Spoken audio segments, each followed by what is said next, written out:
Welcome back.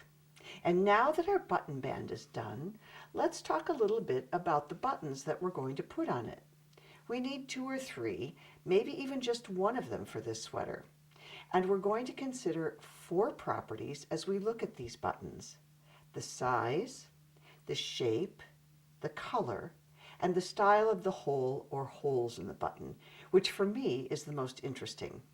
And this little discussion will apply not just to this sweater, but to knits in general. First, the size. Because our band is only 1¼ inches wide, our buttons, if we're going to be conventional, probably should be no bigger than 3/4 of an inch, that's the size of these ones right here. So that's pretty conventional. The color's pretty conventional. It's kind of a turquoisey color. That would work. But of course, we could use much smaller buttons. But I'll tell you, putting them on a squirmy baby, this is just for a 1-year-old, and sometimes they just are, their little limbs aren't entirely coordinated yet, and so they're sort of moving them around. We could even use buttons that are really bigger than you would think, but we would only need 2. But look, even though these go all the way from one side of the button band to the other, we're going to be knitting the buttonholes in this direction. So we could, in fact, include that kind of button. And I was actually a little bit attracted to this. And now we're going to consider the shape of your buttons. I kind of like these globes or spheres. Spheres are kind of fun. They're easy to button. They're easy to hang onto, but they're also easy for babies to grab onto, so you may not want to use them because they're kind of attractive. They're kind of dangling out there, so maybe a baby is going to want to grab them. Our primary concern is not just aesthetic. It's really the safety of the little person who is going to be wearing this sweater, and we don't want to give them buttons that they can pull off very easily. These little flat guys, which I considered, by the way, they're kind of pancakey. They're not quite spheres. Those guys I thought were kind of cute on here because they're a dark blue. I don't know if you can see the colors very well. But I discarded them for that reason, and because they look kind of conventional. Not only do the buttons not have to match, but they don't have to be the same shape, and they don't have to be the same color.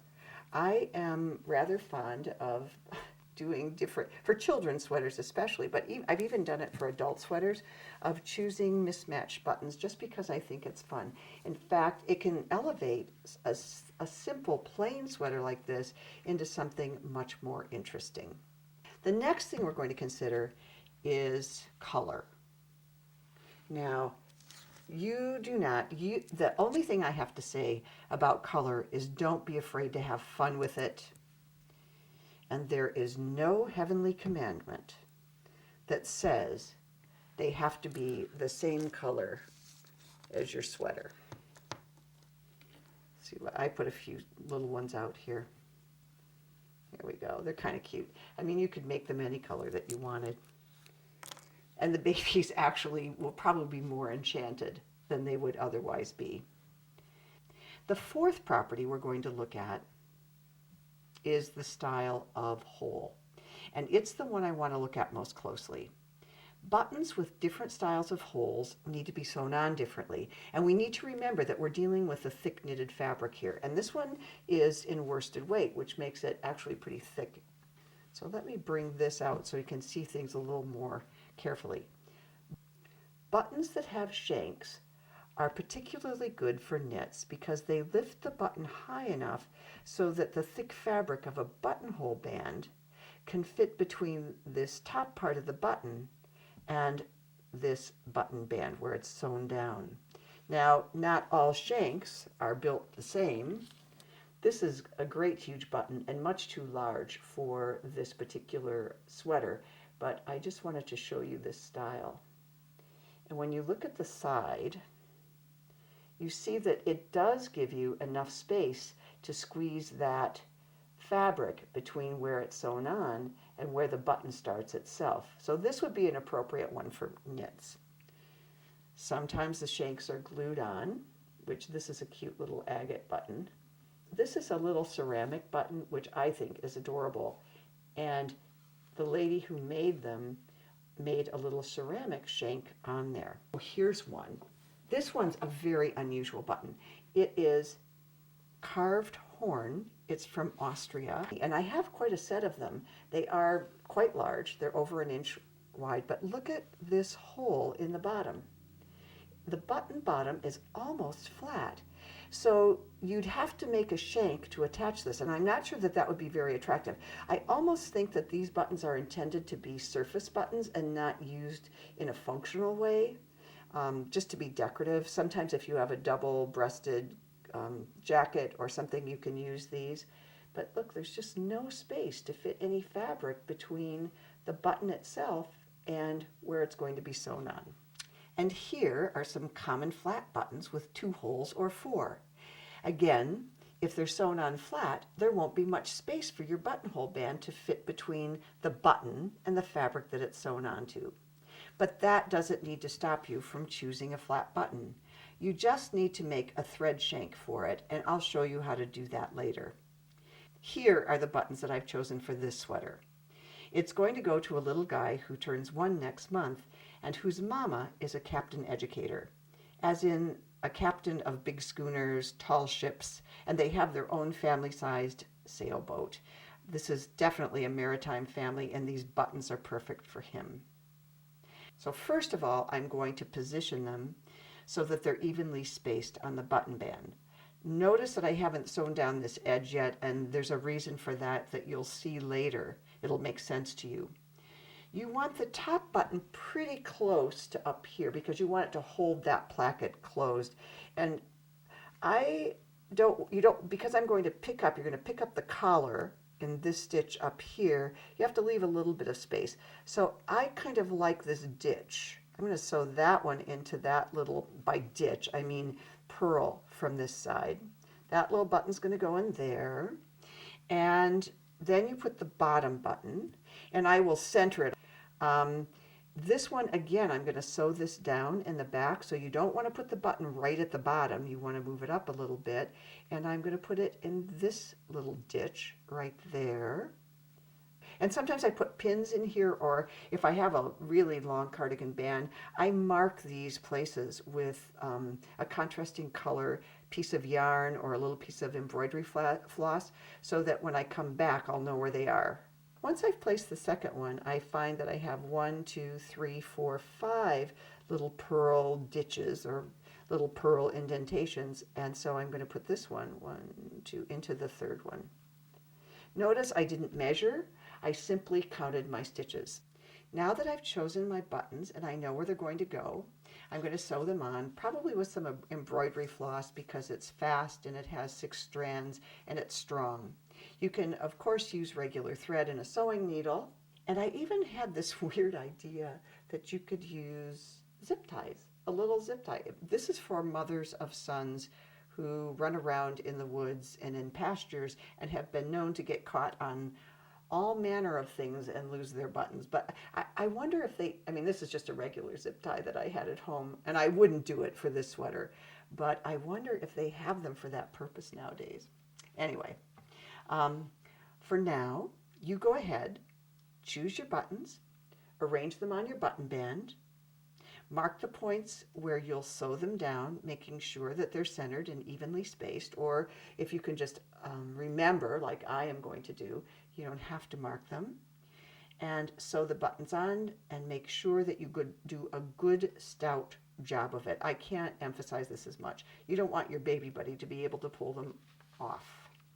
Now, if you have flat buttons and you want to learn how to make a thread shank, stay with me. If not, you can skip directly to the next section of the class where we'll figure out how to place and knit the buttonholes on the other band. See you then. And now I'm going to show you how to put a thread shank on a button that has holes in it like this, just a flat button. This is embroidery floss, and it is a full 6-strand length, and I've doubled it so that, and I've knotted it at the end, and this is a little embroidery needle. It has a slightly longer eye than a regular sewing needle. And the reason I'm using this is it makes such quick work of making a button shank or of sewing on a button, because I'm going to be sewing 12 strands at once through those buttonholes. That might in fact be all I need. Think of when you just have 2 strands at a time, you go through at least 6 times. Okay, when you do this, you line up your holes and you put something above the button that is going to make the strand longer. This is usually the little piece that I use. I'm going to use this one today because it lies a little bit flatter.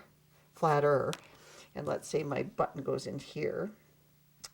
You know what is a really good thing to use for this is a kitchen match, because they're squared off. The wood is kind of rough. So I stick it through one hole, pull it through. I did tell you that I wouldn't ordinarily use this color thread with this particular color button, but I did it so you can see it. I'm going to put this between the 2 holes, go back down, and when I come to this side, I want to go through this knot, or actually go through the loop that I've made. Ooh, don't go through, don't go through. There we go. Pull that up a little bit. I'm going to stick that right in there, and that anchors it. I didn't quite catch all 6, but that doesn't matter. So there, I have a very well anchored knot. It's not going to come through my knitting. I already have, look at that, I already have 12 strands. Do I need another one? Actually, I don't think I do for this button. So once that is done, I pull that out, lift this button up, I come back through the same hole I came out of, or close to it. It doesn't have to be exact. And see this long couple of strands that I have there? Now I'm going to wrap them. Let me turn this around. By wrapping this, and this is a little bit bigger, a little bit longer than a shank that I would usually make, but I'm doing it for demonstration purposes. Maybe one more wrap. And then I'm going to go back down to the other side and anchor it again. And I would now, if I were going to finish this up right here, I would go through multiple times, making sure I got a kind of knot. I like to secure it many times, and then I would go through there. However your favorite knot is. It makes kind of a big knot on the back side, but this is knitting, so it's okay. And look at that. There's that button standing up. This one's kind of a little bit high. It looks almost like a little flower standing right there. It might look like it's even standing up too high. That's at least 1/4 of an inch, maybe a little bit more. But look what happens when you put a buttonhole over it. I'll use a different sweater. Notice that this is just about the right height. It's not sticking up too far. It might be a little bit shorter, but it isn't going to pop out. It isn't going to pull, which that's what you don't want in your knitting. Yeah, that's pretty clever, actually. I kind of like it. I've always enjoyed doing those. Hope it helps you.